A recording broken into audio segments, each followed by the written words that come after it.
மதுரை முல்லைநகர் பகுதியில் 500க்கும் மேற்பட்ட வீடுகளை இடிக்கும் நடவடிக்கையை மாநகராட்சி நிர்வாகம் கைவிட வேண்டும் என பாமக பொருளாளர் கவிஞர் திலகபாமா வலியுறுத்தியுள்ளார். மதுரை வடக்கு சட்டப்பேரவை தொகுதிக்குட்பட்ட முல்லைநகர் பகுதியில் 500க்கும் மேற்பட்ட வீடுகளை ஆக்கிரமிப்புகள் என கூறி இடிப்பதற்கான முதல்கட்ட பணிகளை மாநகராட்சி நிர்வாகம் மேற்கொண்டுள்ளது.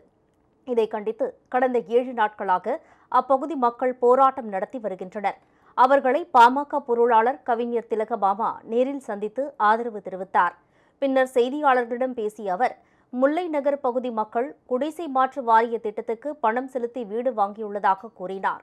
வீடு கட்டுவதற்கு கடன் வாங்க தடையில்லா சான்றிதழ் வழங்கப்பட்டுள்ள நிலையில் ஆக்கிரமிப்பு வீடுகள் என கூறி இடிப்பது எப்படி சரியாகும் என திலகபாமா சரமாரியாக கேள்வி எழுப்பினார். நீங்க நீங்க லோன் வாங்கி கேட்கலாம் என்ஓசி கொடுத்திருக்காங்க. அதுக்கு 2 லட்சம் ரூபாய் பணம் வாங்கி இருக்கிறாங்க. அப்ப இந்த சாமானியர்கள் குற்றவாளிகளா, அரசு தரப்பில் பணம் வாங்கி கொண்டு இதை வித்த அரசு அதிகாரிகள் குற்றவாளிகளா? குடிசை மாற்று வாரியத்தை நீதிபதி உடனடியாக மீண்டும் ஒரு முறை அவர்கள் என்ன செய்திருக்கிறார்கள், இந்த மக்களுக்கு எதிராக என்ன செய்திருக்கிறார்கள் என்று கேள்வி எழுப்ப வேண்டும் என்று பாட்டாளி மக்கள் கட்சியின் சார்பில் கோரிக்கை வைக்கிறோம்.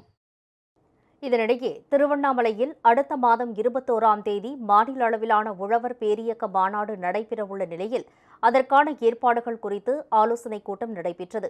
உழவர் பேரியக்க மாநில தலைவர் கோ ஆலயமணி தலைமையில் நடைபெற்ற இந்த கூட்டத்தில் முன்னாள் சட்டப்பேரவை உறுப்பினர் வேலுசாமி, பாமக மாவட்ட செயலாளர் பக்தவச்சலம் உள்ளிட்டோர் கலந்து கொண்டனர்.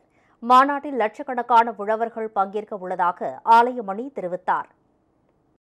வருகிற 21/12/2024 சனிக்கிழமை மாலை 4 மணி அளவிலே திருவண்ணாமலை சந்தைமேட்டில் மிகப்பெரிய ஒரு மாநாடு தமிழ்நாடு உழவர் பேரியக்கம் சார்பாக நடைபெற இருக்கிறது. இந்த ஆலோசனை கூட்டத்தில் இந்த மாவட்டத்திலிருந்து 25,000 உழவர்களை இந்த மாநாட்டில் பங்கு பெற வைப்பதெனவும் அனைத்து இடங்களிலும் சுவர் விளம்பரங்களை செய்வதெனவும் பேசி தீர்மானமாக முடிக்கப்பட்டுள்ளது. இந்நிலையில் பாமகவின் அரியலூர் மாவட்ட செயலாளராக நியமிக்கப்பட்ட தமிழ்மரவன் முதல் முறையாக கொடுக்கூர் கிராமத்துக்கு சென்றார். அவருக்கு மாணவர் சங்க செயலாளர் ஆளவந்தார் உள்ளிட்ட பாமகவினர் திரளாக கலந்து கொண்டு பொன்னாடை போர்த்தி வரவேற்றனர்.